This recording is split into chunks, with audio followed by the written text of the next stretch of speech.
cheia de gente que eu não conhecia. Era um outro país. O clima quente fazia meu corpo produzir intenso suor. Uma música desconhecida para mim parecia estar presente todo o tempo nessas minhas visões. Eram sons de uma outra época. Alguém se aproximava e me chamava. Mas eu não me reconhecia na figura daquela mulher vestida com trajes diferentes. Meu nome é Joana. Joana Gomes. E aquela mulher que eu sentia ser eu mesma, embora num sonho, chamava-se Miriam. Ah! Mas era apenas um sonho, ou melhor, foram vários sonhos, muitas e muitas noites de sonho durante o período de minha gravidez. Mas o tempo passava veloz sobre os acontecimentos de minha própria vida. Paulo, o meu Paulo, sempre alegre e satisfeito, não desconfiava de que eu vivia um estado de espírito indefinível, talvez com uma certa angústia, que eu tentava disfarçar com sorrisos amarelos ou com as visitas sempre constantes à minha mãe ou à casa de minha sogra, que se demonstrara uma segunda mãe para mim. Algo estava acontecendo dentro de mim. Mas o que exatamente? Não saberia dizer. Vez ou outra me sentia confuso e distante das pessoas. Seria a gravidez? Todas as mães se sentiam assim num ou noutro momento. Sentia-me fraca e abatida, e parecia que as minhas forças iriam me abandonar de um momento para o outro. Paulo se preocupava comigo. Ora, Joana, você sabe que a sua saúde é delicada. Você não cumpriu o nosso trato de antes do casamento. Que trato, Paulo? Não me lembro de haver prometido nada a você. Claro que prometeu. E a consulta que você disse que faria a respeito de sua diabetes? Lembra-se de nossa conversa? Sublinhando-a. Agora está se lembrando. Pois bem. Sua gravidez é uma gravidez de risco, como nos falou o médico. E você se recusa a realizar exames. Eu sabia que algo estava para acontecer, porém não conseguia definir o objeto de minhas preocupações. Paulo tudo fazia para que eu procurasse um médico e me tratasse. Ele usava de todos os recursos para me estimular. Eu não arredava o pé. Só faria os exames relativos à gravidez. O chamado pré-natal. Nada mais. Tinha pavor de médicos. A experiência na clínica até que fora gratificante, mas lembro-me bem dos momentos que passei quando fizeram o exame antigo. Passei por um inferno. Na verdade não fora o médico culpado pela situação difícil que eu passara, mas a minha neurose quanto às doenças. Sim. Foi isso mesmo que Paulo disse a respeito de minhas reações com os exames. Só de ir ao médico já criava um certo inferno particular e somatizava todos os medos de minha alma. Fui até num psicólogo. Ele me disse que eu tinha um sentimento arraigado dentro de mim. Era uma culpa muito grande. Assim, eu me punia inconscientemente, somatizando os medos que eu não tinha coragem de enfrentar. Seria mesmo isso? Eu não entendia direito essas coisas de psicologia, mas confesso que também não queria entender. Cada dia mais me sentia diferente. Com minha recusa em ir ao médico, meu estado de saúde foi se agravando a cada dia, e os meus medos também.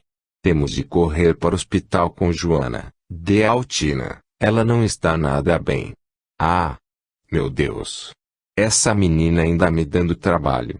Agora pior, pois está para dar à luz, e são dois que correm perigo. O sangue de Jesus tem poder. Faça alguma coisa, Paulo. Eu vou ajudar Joana nos preparativos. Vou telefonar para o médico, de Altina. Prepare Joana. Coitada de minha mãe. Ela sempre às voltas com meus problemas. A essa altura, viera morar conosco, a fim de me auxiliar no período difícil da gravidez. Foi insistência de Paulo. E da Célia, minha sogra, também ficava de plantão.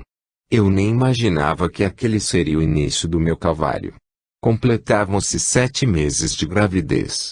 Foram 7 meses difíceis para mim e para minha família.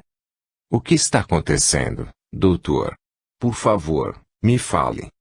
Calma, rapaz. É muito difícil falar acertadamente de uma só vez. Mas posso lhe dizer que sua mulher não poderá voltar para casa hoje. Ela necessita ficar internada, para o bem dela e da criança. Isso eu não posso mudar. Afinal, como você sabe, é uma gravidez de alto risco, e, devido à saúde de Joana, que é mais delicada, creio que talvez tenhamos de retirar a criança antes da hora. Retirar a criança? Como assim? Então, não se preocupe dessa forma. Esse é um procedimento comum.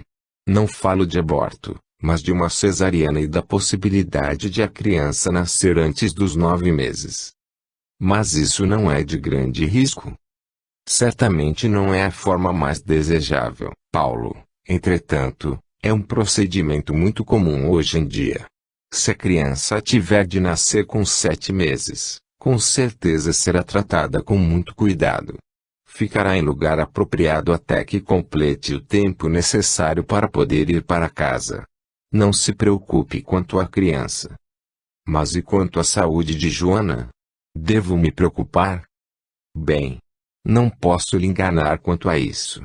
Joana não apresenta um quadro tão animador assim, mas temos recursos também para reverter a situação e dar-lhe a assistência necessária. Minha mãe rezava constantemente, a fim de que Jesus enviasse seus anjos para me proteger. Nenhum de nós imaginava como era grave o meu caso. Creio que nem o médico imaginava isso. Fiquei internada durante um bom tempo. Acho que foi um tempo suficiente para eu realizar uma análise bem detalhada de minha vida. Como eu havia mudado. Sabe, Paulo, sonhei esses dias com Cássio, o meu marido. Parecia que ele queria me dizer alguma coisa e eu não conseguia entender direito. Não se preocupe, Dealtina, talvez seja apenas fruto de suas preocupações, já que a nossa Joana não está nada bem. Talvez, Paulo, talvez. Sinto que alguma coisa ruim está para acontecer. Que é isso, minha sogra? Ainda mais a senhora, que tem tanta fé em Deus, fica pensando bobeira assim. Paulo ficou ensimismado, pois sabia muito bem que os sonhos de minha mãe não eram simples sonhos. Ela parecia ter algumas revelações. Desde uns anos para cá, minha mãe, apesar de ser crente, não era assim tão ortodoxa.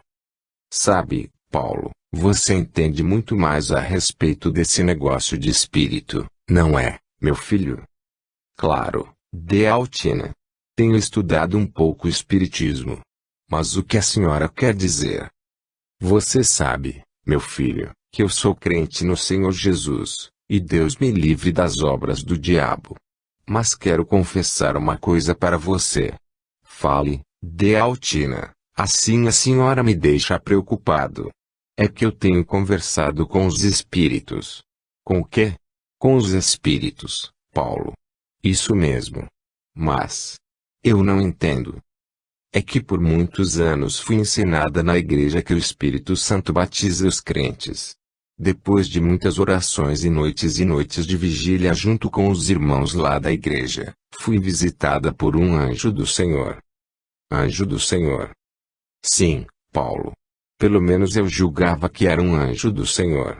E lá na igreja nós temos muitos irmãos que são profetas, que veem os mensageiros de Deus e profetizam as mensagens deles para a igreja e para os fiéis. Só que, de uns tempos para cá, tenho observado melhor esse anjo do Senhor. E descobri uma coisa muito interessante. O que é tão interessante assim, Dealtina? Por acaso a senhora está se convertendo ao espiritismo? Não brinque com isso, meu genro. Até parece que você não conhece dessas coisas.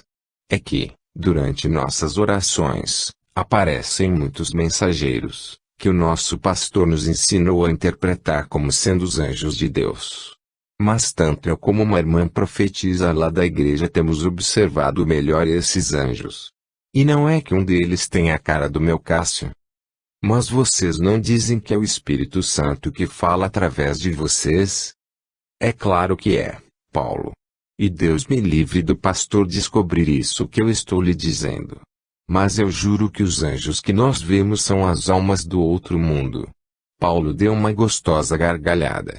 Há muito que ele não ria tão gostosamente. Eu não falei nenhuma piada, Paulo. Sou uma mulher séria, uma serva do Senhor. Me desculpe, Dealtina, me desculpe. Mas é que eu tenho observado a senhora há muito tempo. Mesmo que tenha aceitado a fé protestante e frequente uma igreja evangélica, não posso duvidar de que é uma médium. Médium não, pelo amor de Deus. Sou batizada no sangue de Jesus e no fogo do Divino Espírito Santo. Eu sou profeta. Uma profetisa do Senhor. Que seja, Dealtina. É apenas uma questão de nomes.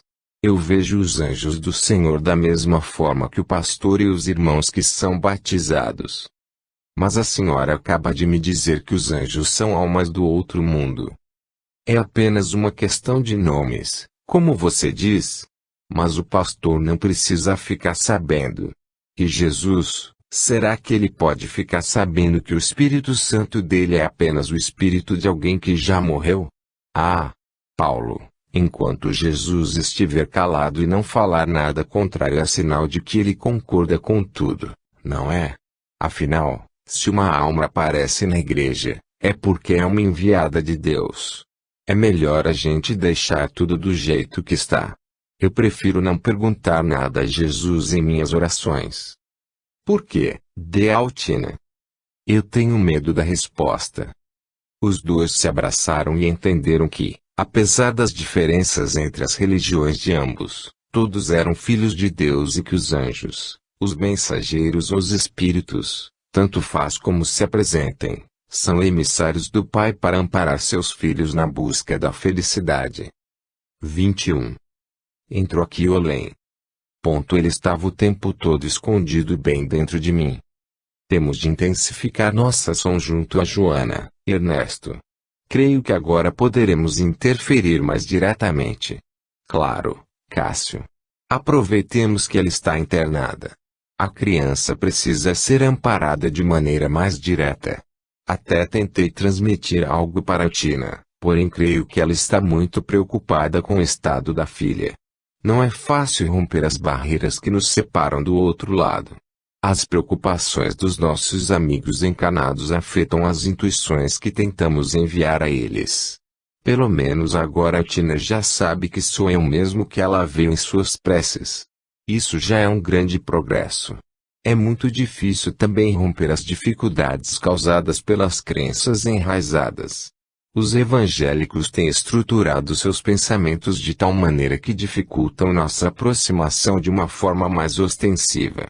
Entretanto, se nos aproximarmos deles como se fôssemos uma manifestação do Espírito Santo ou dos anjos do Senhor, aí encontramos ressonância em suas crenças, em seus corações.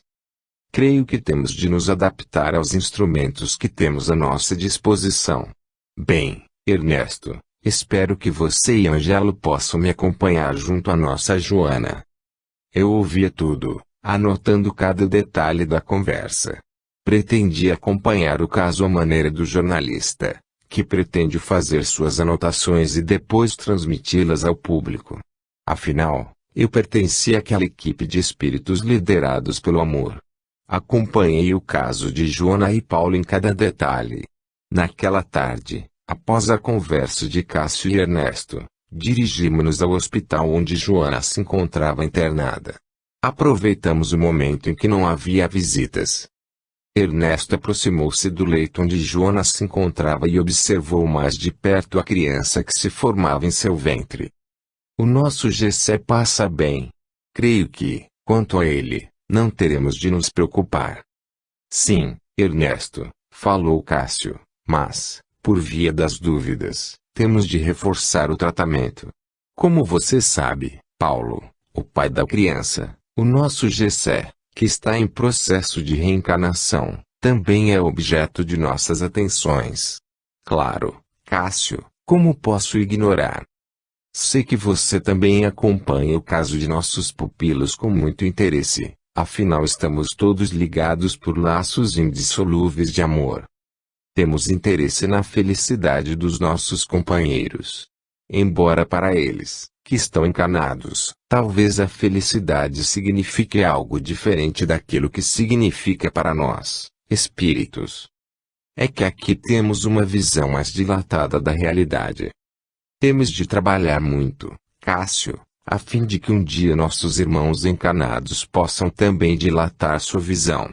Talvez, então, compreendam melhor certas questões delicadas da vida. Fiquei curioso com a conversa dos dois mentores. Cássio, muito bondoso, socorreu-me em minha curiosidade. Veja bem, Ângelo, observemos o caso de Joana. Quem acompanha a situação dela do plano físico e com visão puramente material poderá ver em Joana a mulher que foi muito feliz ao se casar com Paulo. Para esses observadores encarnados, a questão da felicidade se resume apenas nisso, e qualquer contratempo que ocorrer com sua saúde talvez signifique algo profundamente incômodo, pois conhecem apenas o lado material da história. Para nós, porém, a situação é diversa. Joana, Paulo, Altino ou Gessé, que está reencarnando através de Joana, são espíritos eternos. Nada mais justo que adaptarmos a nossa visão aos conceitos da eternidade. Sob essa ótica, as doenças ou enfermidades, os chamados transtornos da vida, assumem outros aspectos, relevantes para a verdadeira felicidade. São instrumentos para o despertamento do espírito. Creio que entendi, pensei. Veja bem o que ocorrerá com a nossa Joana. Ela já não poderá demorar mais no corpo físico. Nosso Gessé não poderá demorar a nascer. Se ele ficar muito tempo no ventre de Joana, poderá ser comprometida sua reencarnação. Não entendi. Lembra-se do tratamento que realizamos nos corpos espirituais de Paulo e Gessé antes de iniciar seu processo reencarnatório? Sim, claro. Acompanhei o caso com muito interesse. Pois bem, Ângelo, nosso Paulo só nos ofereceu recursos para o tratamento magnético porque em sua estrutura orgânica ele tem algo que, pela medicina, é considerado uma anomalia. Ou seja, ele tem uma formação celular anormal. Falo das células de defesa do corpo físico mais conhecidas como CD4. Devido a essa má formação de suas células de defesa que conseguimos interferir dessa maneira, acentuando ainda mais essa situação. Eu não entendo nada de células, medicina ou algo parecido. Nossa Joana está contaminada com o vírus e Ângelo. Dessa forma ela poderia transmitir o vírus a Paulo e a criança, não fosse a nossa atuação em suas células de defesa. Então, com o tratamento efetuado no perispírito de Paulo foi possível evitar a contaminação? Não é bem assim.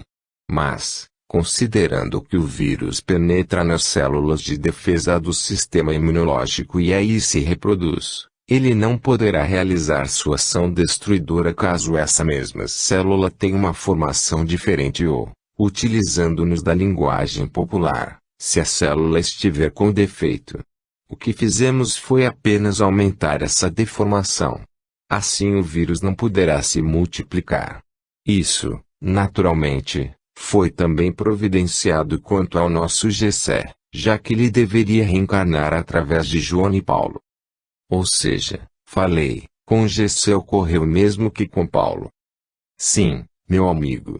Providenciamos para que a chamada deformação celular do CD4 fosse transmitida geneticamente para o futuro corpo do reencarnante.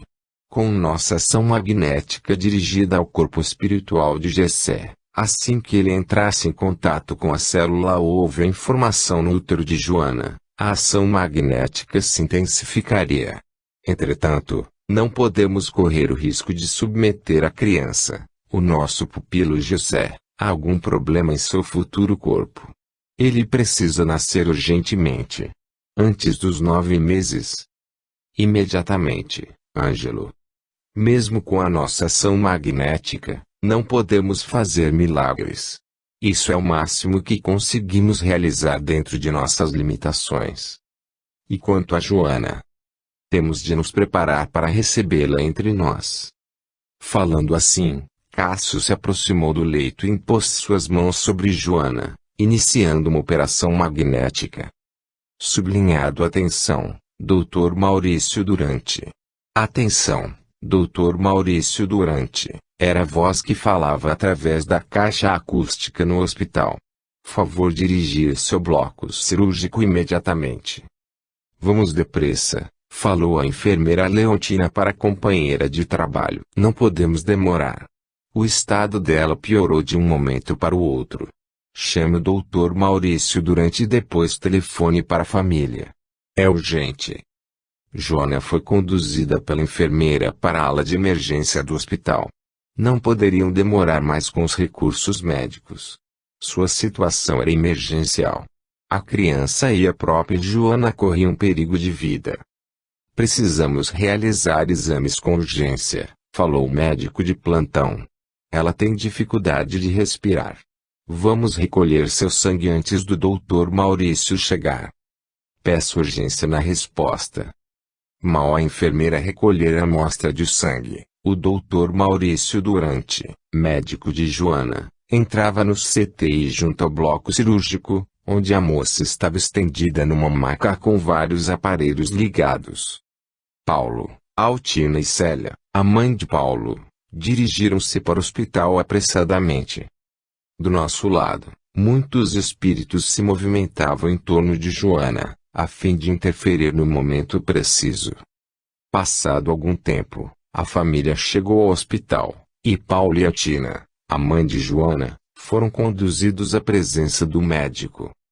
Eu sinceramente não entendo, Paulo, como Joana não está respondendo ao tratamento. Estamos fazendo tudo o que está ao nosso alcance. Ela sempre teve a saúde delicada, doutor. Ainda mais que já usou drogas. Drogas? Mas você não me falou nada disso antes. Bem, eu pensei que Joana tivesse falado com o senhor, afinal, ela veio tantas vezes com Altina fazer suas consultas. Paulo, falou Altina. Só que Joana sempre teve vergonha do passado dela. Eu insisti para que falasse com o médico. Isso é grave, Paulo, é muito grave. Joana não poderia ter me escondido nada. Bem que desconfiei quando realizei os últimos exames. Ela apresentava uma resistência muito baixa. Perguntei se havia tido algum comportamento de risco. Ela teve, doutor, mas não se preocupe, falou Paulo, interrompendo o médico. Ela fez o exame para ver se detectava o vírus e foi negativo. Ela não me disse nada, respondeu o médico. Por acaso ela repetiu o exame? Eu acho que não, doutor, pelo menos ela não me disse nada. Mas, afinal, o exame realizado deu negativo. Precisava repetir? Claro que sim, Paulo, é claro. E o médico que a consultou não pediu outros exames? Joana não deu tempo nem do médico explicar, doutor, falou Altina. Mal o médico falou o resultado, que era negativo, e Joana tomou o papel do exame de suas mãos e saiu correndo feito doida de tanta alegria. Foi um erro dela. Mas existe necessidade de realizar outro exame, doutor? Claro, Paulo. Considerando que Joana teve um comportamento de risco no passado, conforme você me diz, no mínimo 6 meses depois os exames deveriam ser repetidos. Mas ela não teve nenhum comportamento de risco após os primeiros exames. Não é isso, Paulo.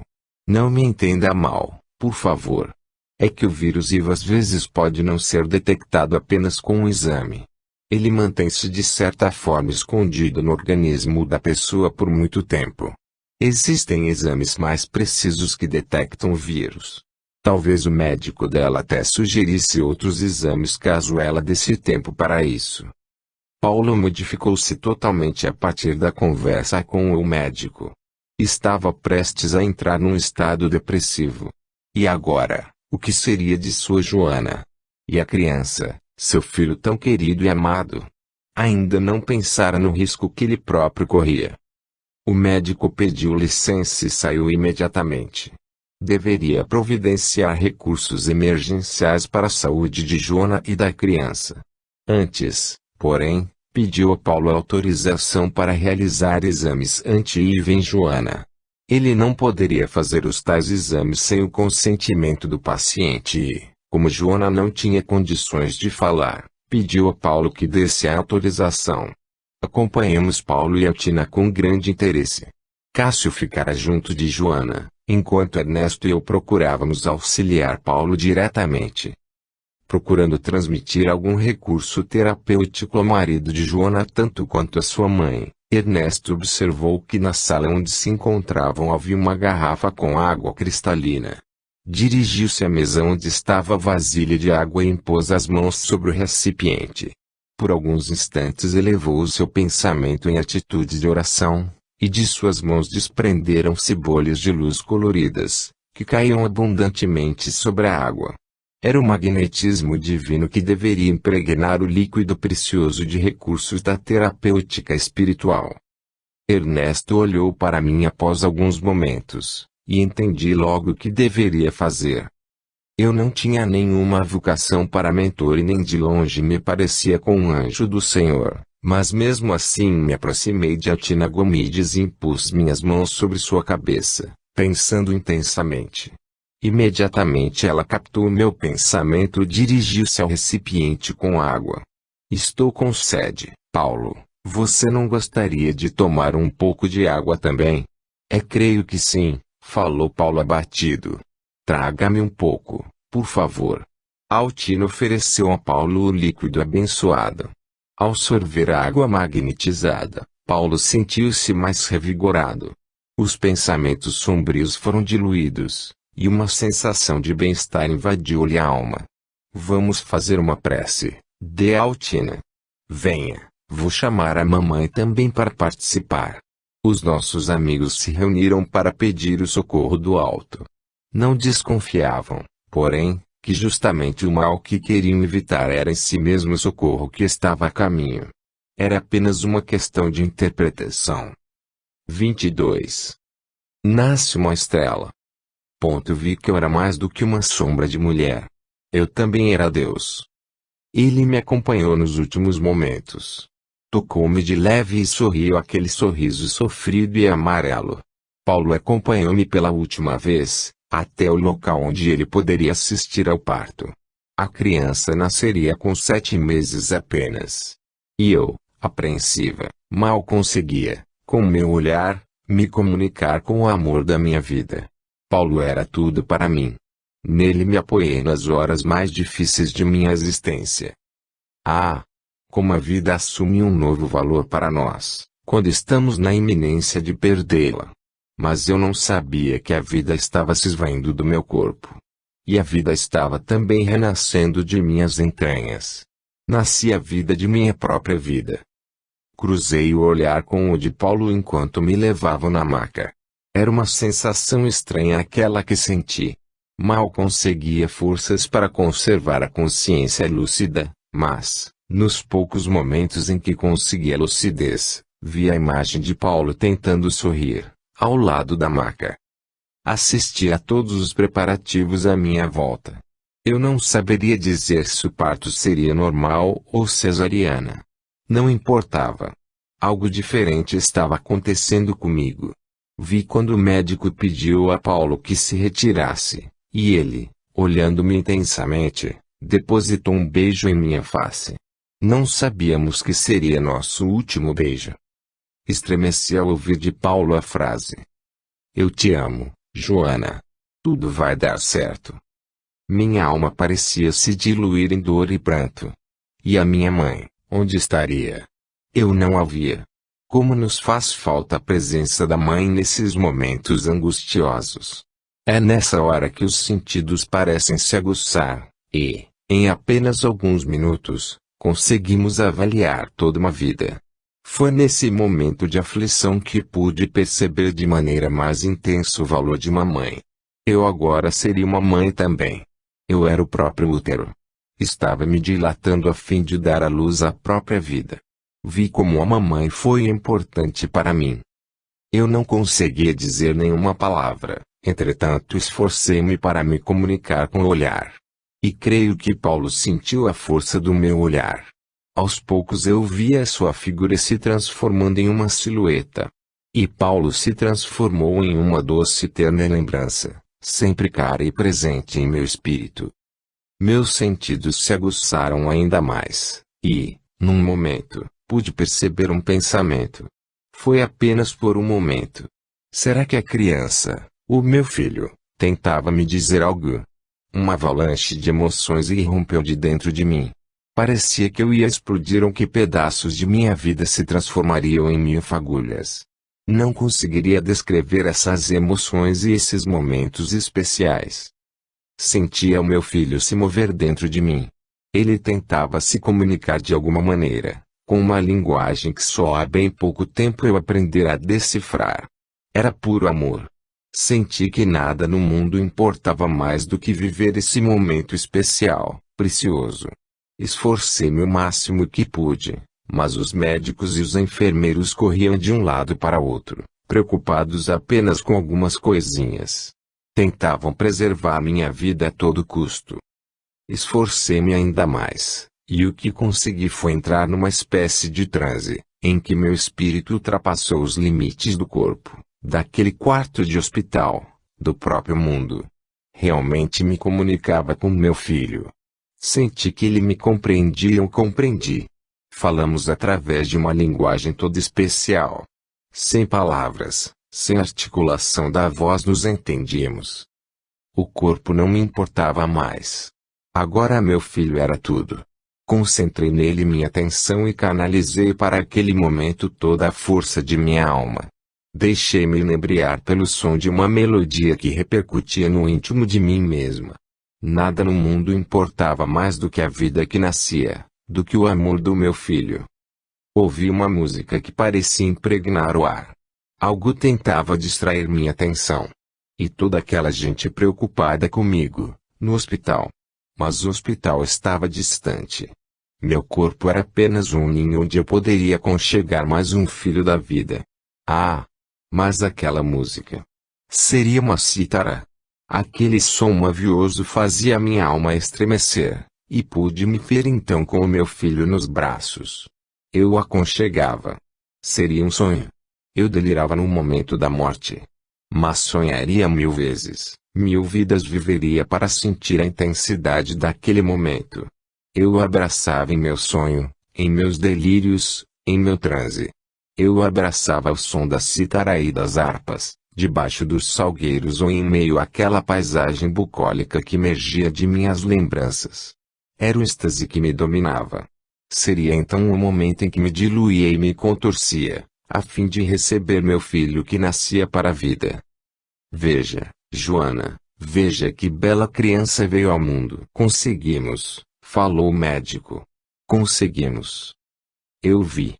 E como me regozijei por viver aquele momento.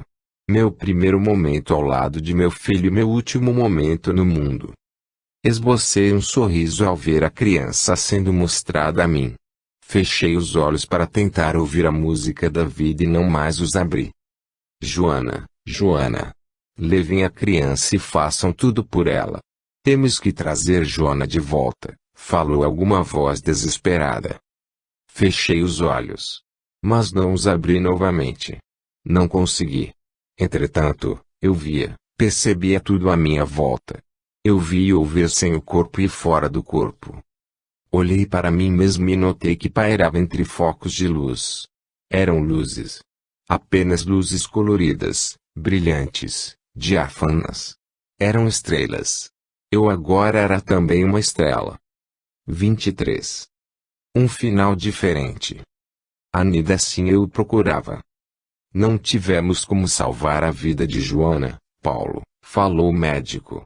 Conseguimos salvar a criança, mas Joana não resistiu ao parto. Você sabe, o estado dela.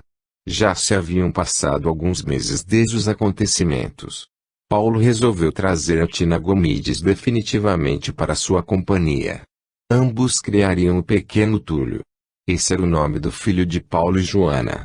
Saudoso, preocupado quanto ao seu futuro e o de seu filho, Paulo procurou o médico a fim de obter maiores esclarecimentos quanto à situação. Mas não se preocupe, meu amigo, quanto a você e ao menino, não precisam se preocupar no momento. De acordo com os resultados dos exames, ambos estão bem. Não encontramos nada que justifique maiores preocupações. Mas Joana não estava com o Ivo. Doutor, como nosso Túlio pôde nascer sem nada? E quanto a mim? São os mistérios que a ciência não conseguiu ainda explicar, Paulo. Mas vocês não são os únicos casos. Existem por aí muitos filhos de pais soropositivos que não apresentam nenhum sintoma ou em que sequer foi detectada a presença do vírus. Mas, se por um lado não conseguirmos detectar nada em vocês, não se esqueça de que terão de voltar para novos exames. Então não temos 100% de certeza. Temos de continuar fazendo os exames periodicamente. Isso é tudo que posso dizer no momento. Então aproveite a vida, rapaz. Gaste um pouco de energia por aí e viva. Viva com a máxima qualidade que você conseguir. Isto é o que importa. Não se deixe aprisionar por fantasmas. Paulo deixou o consultório médico cheio de esperanças, mas também deixou para trás um médico profundamente abalado em suas convicções. É que ele não tinha explicações para o caso de Paulo. A mulher morrera com o Ivo. Entretanto, não conseguirá detectar nenhum vírus na criança nem no pai. Pelo menos por enquanto. Era algo a se pensar. Paulo e o filho deveriam ser pesquisados. Quem sabe não poderiam se transformar em cobaias para as pesquisas de laboratório. Nosso pupilo prosseguia sua caminhada em direção ao futuro. Do lado de cada vida, além dos limites da matéria, uma festa se realizava em comemoração à vida. Cássio, o instrutor Ernesto e eu juntamo-nos à comitiva para recepcionar Joana Gomides. Mas não era mesmo a Joana de antes. Estava renovada, radiante, viva. O espírito de Joana apresentava-se à nossa visão vestida à semelhança das mulheres romanas do primeiro século. Uma túnica vermelha radiante, diáfana, cobria-lhe o corpo espiritual. O círculo se fechara. 2000 anos de história se resolveram afinal. 2 milênios de sofrimento se findaram ante as portas do novo milênio que se iniciava. Era uma nova era, uma nova vida. Na Terra, nossos personagens prosseguem ainda hoje suas lutas, suas tarefas, sua busca da felicidade. Do lado de cá prosseguimos nós, para outros campos, outras atividades. Joana prossegue sua caminhada auxiliando agora como benfeitora de sua família, aprendendo as lições de fraternidade e amor em outros campos, em outras dimensões da vida. Na Terra, Paulo dá prosseguimento à sua vida junto com o filho Túlio, e a Tina, sempre maravilhada com as intuições que recebe do alto, não abandona a igreja. Quando percebe o espírito de Joana se aproximar, entra em êxtase e, na plenitude do Espírito Santo, conforme ela diz, sai gritando em ritmo gospel, ó, glória, glória, glória, Senhor. Minha filha é uma anja do Senhor. Ó, glória, aleluia. Mas, antes que ela entre em transe mediúnico de tanto gritar hosanas, a divina providência, que jamais desampara seus filhos, provê recursos, embora não muito ortodoxos, para chamar a Tina à realidade. Altina, Altina queridinha, sou eu, sua amiga, a Mariquinha, querida. Afinal, Deus, como diz o ditado popular, sempre escreve certo, mas, às vezes, por linhas tortas. É que a vizinha tagarela e faceira permaneceria ali, junto à Tina, para lembrar-lhe de que ela estava na terra e tinha muito a caminhar, muita paciência a exercitar. Epílogo. Retrato de uma vida. Por Joana Gomides. Fui pedra, fui areia, talvez até fui uma pedra bruta que tentava ser gente. A vida me ensinou a ser mais sensível. Vivi, errei e amei. Morri e renasci. Descobri que, durante todo o tempo em que errava, em que caminhava prisioneira de minha máscara, apenas procurava por Deus. Eu procurava. mas não encontrando à minha volta, mais e mais eu errava, por ruas, caminhos e atalhos. Ainda assim eu o procurava. Droguei-me, abusei do sexo na ânsia de encontrar a plenitude. Em vão. Não encontrei o Deus que eu procurava. Fui também à igreja, mas, com uma pedra no lugar do coração, não me sensibilizei com as orações, os cânticos, as pregações. Eu procurava Deus em qualquer parte, em toda parte. Revoltei-me nessa procura e, revoltando-me, neguei que ele existia. Mas mesmo na negação eu o buscava. Eu procurava pelo Pai. Veio o amor por alguém que caminhava comigo. Comecei a entender que, em todo aquele tempo aparentemente perdido, apenas procurava pelas pegadas de Jesus. Sei que não o encontraria entre os santos. Jamais o encontrei entre os salvos. Também não o vi nos altares das igrejas. Não o encontrei entre os eleitos. Por isso o procurei pelo mundo. Todo erro, toda fuga é também uma procura. A pedra se transformou em vegetal. Vi-me mais sensível pela experiência do sofrimento. O vegetal se humanizou, e vim a saber o que era ser e sentir-se mãe. Aí, sentindo uma vida pulsar dentro de mim, vi que eu era mais do que uma sombra de mulher. Eu também era Deus. Eu o havia procurado, eu o havia esquecido, eu havia blasfemado contra ele. Mas por todos esses caminhos não o encontrei, simplesmente porque ele estava o tempo todo escondido bem dentro de mim. Fim.